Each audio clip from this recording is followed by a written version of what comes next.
এইখান থেকে আমার সামনে যারা বসে আছেন, এর মধ্যে থেকে মুরব্বী যারা বসে আছেন, ওমরা বা হজ করতে গিয়েছেন, এরকম একজন হাত তুলেন। ওমরা বা হজ করে আসছেন, একজন মুরব্বী মানুষ, ওই যে লাল টুপি পরে বসে আছে। রুমন নিয়ে আসো তো ওনাকে। আপনি আসেন দেখি সামনে, সামনে আসেন, আমার কাছে আসেন।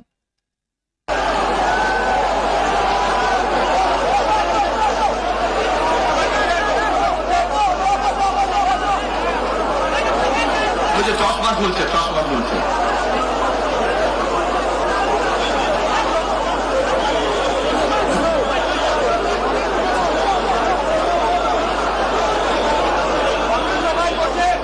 বসেন, আপনারা বসেন, উনি এখনই মঞ্চে উঠবে, আপনারা সবাই দেখতে পারবেন কে মানুষটা।